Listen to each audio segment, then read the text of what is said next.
AviationPros.com is the portal website for AMT, Airport Business, and Ground Support Worldwide magazines. Visit daily for breaking news, industry blogs, and insightful articles from our magazine's editorial team. And don't forget to sign up for our publication's daily e-newsletters. It's all at AviationPros.com.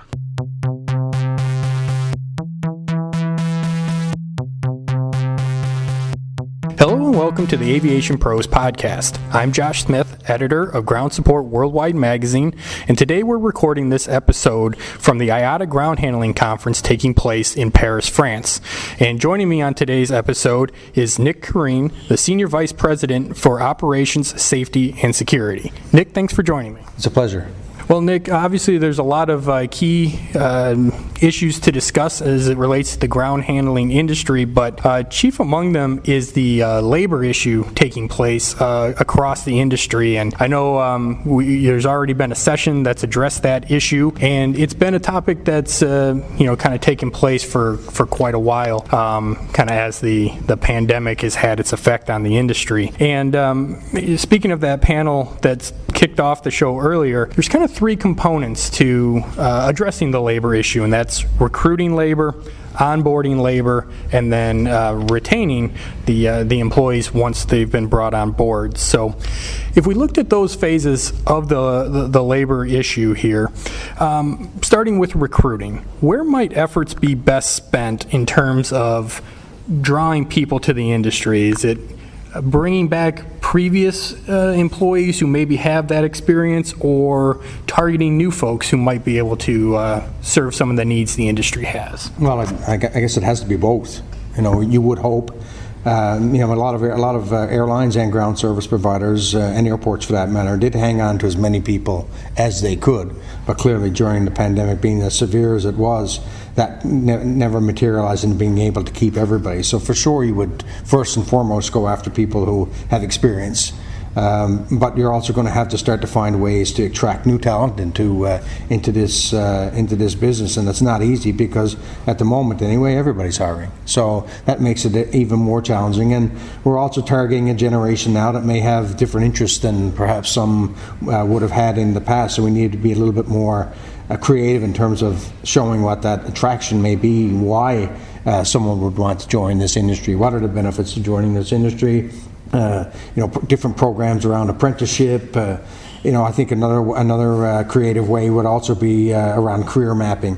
This industry is known for being able to move within it, probably better than any other industry that exists. I'm a prime example of that. I started at a ground level job as a crew scheduler back in 1994, and I managed to work my way up within the organizations. Anybody can do that, but being able to illustrate that that's possible would also be very attractive to help bring in more talent. I have no doubt we will get them. It's just at the moment everybody's hiring, and and I think we have a good problem that the recovery is a little faster than we expected it would be.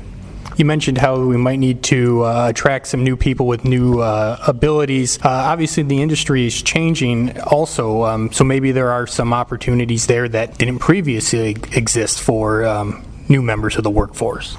Well, it's changing, but not changing fast enough. And so, as much as I'd like to think that things are going to change rapidly in terms of the increased use of automation and some of the other things that are at top of mind for the industry to start to embrace, the fact of the matter is we're going to be doing things traditionally for a little while longer than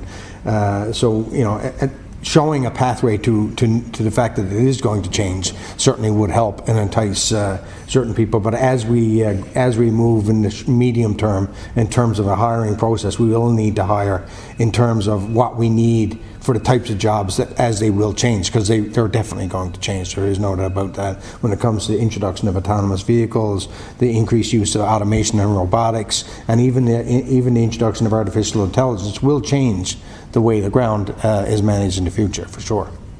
And then the second component that we alluded to at the beginning of the podcast here is the onboarding challenges that come with new hires, and how the amount of time required to get somebody trained and through security clearances have increased. First of all, what's causing that delay in onboarding, and what remedies could be applied to fix that? Well, sarcastically, I think that in some ways the governments have not hired back the people that are required to do these jobs fast enough either. I think there's a bit of that. I think there's a volume issue that nobody anticipated. On average from 3 to 6 weeks to 3 to 6 months, depending on where in the world we're talking about, is not sustainable. Will we get past this? We certainly will get past this, but there's going to be a lot of pain, which we're seeing in some locations already as a result of this onboarding process taking too long.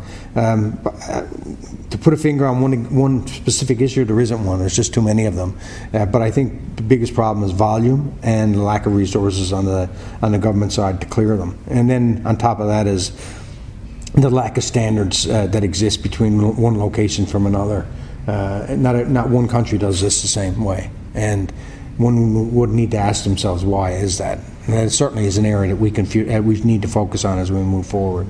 And then addressing the employee retention challenge, of course, you've already alluded to career roadmaps and the ability to work your way up the ladder, so to speak, here, and technology is going to play a role in that too. But with those two things in mind, what else beyond that can help keep people really engaged in this industry?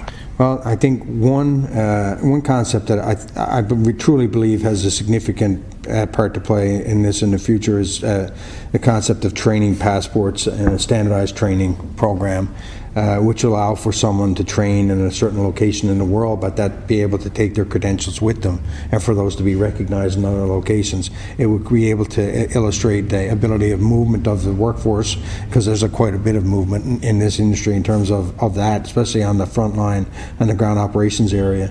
And so having those credentials that travel with you and a standardized training approach will definitely help in the future in terms of allowing for a better retention. Retention will always be there because it's just the nature of the job. And if we're talking about career path, we won't be hiring not everyone is meant to be a career ground operator.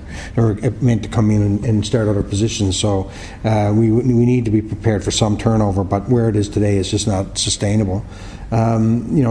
Also, as I mentioned about the new technologies, that will definitely help, because it's not just about throwing bags, and the perception of the job being just that is a bit erroneous. So we do have some messaging that we definitely need to demystify this role and also show where it's going in terms of a change in the traditional sort of work that would be considered ground operations in the past. We've touched on some of the equipment technology that's kind of emerging in the market here as well, but in terms of both recruitment, drawing attention to the industry, making it appealing to those on the outside, and then having the right tools for the job for the people working in the industry and encouraging them to stick around, how does the GSE used on the ramp fit into this equation of kind of helping the labor force? Well, I think in the immediate term, there's a few things that could be done that standardized equipment. One example that comes to mind when you ask me that question would be the automatic stops on some GSE equipment around aircraft, and being standardized and being implemented on equipment from a certain date forward. And a retroactive requirement from a certain date onward, because it would pay for itself in damages, and that technology already exists, but we are hesitant to implement it. And I don't know if it's because the GSE companies don't want to incur the expense, or the ground service providers and airlines don't want to pay the additional cost in the equipment. But we need to resolve those things. So I think that the GSE service providers need to step outside of the traditional comfort zone and start looking at building equipment that is going to address some of the challenges that we have, which will in turn help airlines and ground service providers build the business cases they need for the investment. And that could be bridges, which we talked about in an earlier session today.